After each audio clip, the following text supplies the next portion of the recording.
인천지검 형사3부는 신내림 굿을 받은 신자매를 상대로 수년간 폭행과 금품 갈취를 일삼은 50대 무속인 A씨를 구속 기소했다고 20일 밝혔습니다. 검찰에 따르면 A씨는 2020년부터 2023년까지 40대 여성 B씨에게 심벌 운운하며 상습적으로 폭행 1억 2천만 원을 뜯고 3억 3천만 원 상당 공정증서까지 강요한 혐의를 받고 있습니다. 특히 B씨가 지적장애를 가진 아들을 둔 것을 신을 모시지 않아 벌받은 것이라며 심리적 압박과 공포 분위기 속에 갈취를 반복했습니다. 2023년엔 B씨를 무려 86시간 감금하고 흉골골절을 입을 정도로 폭행했으며 나체 사진까지 불법 촬영한 혐의도 추가됐습니다. A씨는 B씨가 더 이상 경제활동이 어렵자 B씨 아들에게도 거액 보증서를 작성하게 한 것으로 드러났습니다. 검찰은 잔혹하고 반인륜적인 범죄라며 A씨가 상응하는 처벌을 받을 수 있도록 최선을 다하겠다고 밝혔습니다.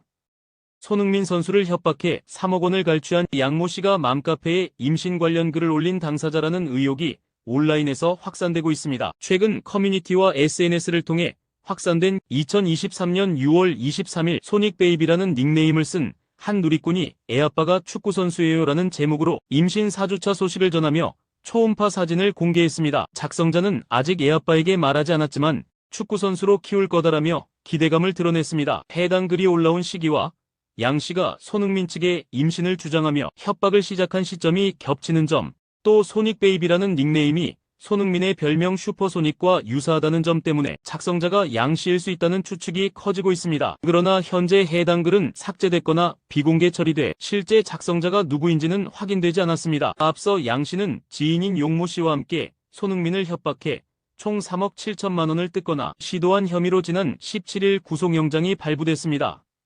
과속 음주운전으로 10대 여고생을 숨지게 한 50대 남성이 1심보다 높은 형량인 징역 7년을 선고받았습니다. 1심에선 반성 태도를 보이며 징역 6년을 받았지만 항소심에선 음주운전을 부인하고 경제적 어려움을 호소해 형이 가중됐습니다. 재판부는 A씨가 음주운전 전과 2회 경찰관을 친 전력까지 있다고 지적하며 책임을 회피하고 있다고 밝혔습니다. 사건은 2023년 6월 전주 덕진구에서 A씨가 시속 159km로 포르쉐를 몰다 운전 연습 중이던 스파크 차량을 들이받으면서 발생했습니다. 19세 B양은 숨졌고 조수석 친구도 크게 다쳤습니다. 사고 직후 경찰은 현장에서 음주 측정을 하지 않고 A씨를 병원으로 이송. A씨는 그 틈에 편의점에서 술을 마시는 술타기 수법을 시도했습니다. 결국 사고 2시간 후 다시 확보된 음주는 이미 추가 음주가 이뤄져 정확한 혈중알코올 농도 측정이 어려웠고 윤창호법 적용도 무산됐습니다. 장애를 갖고 태어난 신생아를 부모와 공모해 살해한 혐의로 재판에 넘겨진 청주의 60대 산부인과 의사 A씨가 혐의를 전면 부인했습니다. 20일 청주지법에서 열린 첫 재판에서 A씨 측은 공동범행은 없었고 살인에 대한 기능적 행위 지배도 없었다고 주장했습니다. 의는 공소사실 중 일부 사실은 인정하지만 살인 공범 성립 요건은 충족되지 않는다는 법리적 부인입니다. A씨는 지난해 10월 청주의 한 산후조리원에서 생후 일주일 된 영아를 침대에 엎어 질식사하게 한 혐의로 불구속 기소됐습니다. 검찰에 따르면 A씨는 영아의 부모인 B씨 부부와 범행을 공모했고 사망진단서를 써주겠다고 하며 이용객 없는 층에 모자동실을 제공한 것으로 조사됐습니다. 부부는 초음파 검사로 아이의 장애를 진단하지 못했다며 병원에 항의했고 A씨는 병원 이미지 실추를 우려해 범행에 가담했다는 것이 검찰의 판단입니다. 이 사건으로 친모는 징역 4년, 신부는 징역 3년의 집행유예 5년을 선고받은 상태입니다. 서울중앙지검은 최근 SNS를 통해 또래 청소년들을 협박해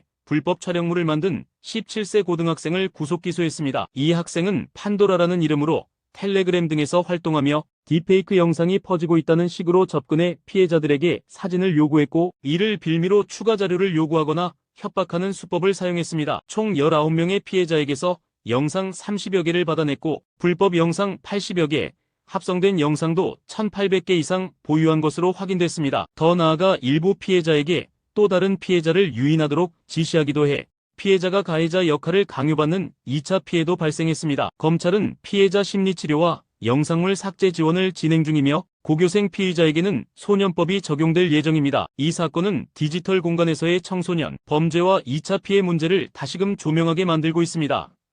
시흥에서 2명을 살해하고 2명을 다치게 한 뒤 달아났던 중국 동포 차철남이 체포돼 12년 전 빌려준 돈 3천만 원을 갚지 않아 범행했다고 진술했습니다. 경찰에 따르면 차철남은 2013년부터 수차례 돈을 빌려준 지인 A씨 형제에게 돈을 받지 못하자 지난 17일 시흥 정왕동 자택으로 A씨를 불러둔기로 살해했습니다. 이후 A씨 동생도 형제의 거주지에서 같은 방식으로 살해했습니다. 차씨는 이후에도 범행을 이어갔습니다. 19일 오전에는 평소 다니던 편의점에서 60대 여성 점주 C씨를, 같은 날 오후에는 자신의 집 건물주인 70대 남성 D씨를 흉기로 찌르고 도주했습니다. 그는 C씨에 대해선 나에 대해 험담해서 D씨에겐 나를 무시해서 범행했다고 진술했습니다. 다만 이 두 사건은 우발적인 범행이라 주장하고 있습니다. C씨와 D씨는 현재 중환자실에서 치료 중이며 경찰은 차씨에 대해 살인 등 혐의로 구속영장을 신청할 예정입니다.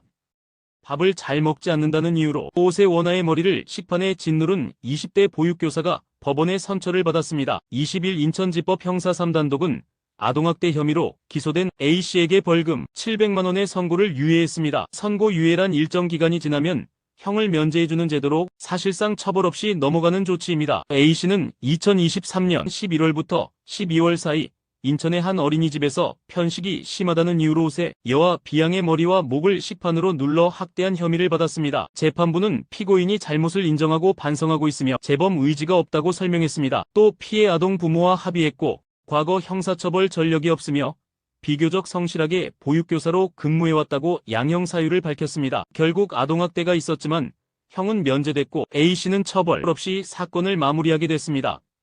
지적장애가 있는 딸을 10여 년간 성폭행하고 고소 이후에는 스토킹까지 저지른 50대 친부에게 법원이 중형을 선고했다. 성폭력 범죄의 처벌 등에 관한 특례법 위반 장애인 위계 등 간음 등의 혐의로 구속 기소된 A씨에게 징역 8년을 선고했다고 19일 밝혔다. A씨는 지적장애가 있는 친딸 B양을 수차례 성폭행한 혐의를 받고 있다. 2014년부터 2023년 6월까지 10년 넘게 범행을 반복했다. 첫 범행 당시 피해자는 12세였다. 더 충격적인 사실은 A씨의 범죄가 아내와 큰딸에게 발각된 이후에도 멈추지 않았다는 점이다. 피해자는 어린 시절부터 아버지의 폭력성을 두려워해 제대로 저항하지 못했고 성인이 된 뒤에야 경찰에 고소장을 제출했다. 고소 이후 A씨는 피해자에게 전화와 문자 메시지를 반복적으로 보내 스토킹한 혐의도 받았다. 재판부는 피해자의 친부로서 책임과 인륜을 저버리고 자신의 그릇된 성적 욕구를 해소하는 대상으로 삼아 비난 가능성이 매우 크고 죄책이 중하다고 비판했다. 부산의 한 유명 횟집에서 시각장애인 유튜버가 안내견과 함께 방문했다가 차별적 대우를 받은 영상이 공개돼 공분을 사고 있습니다. 유튜버 우령씨는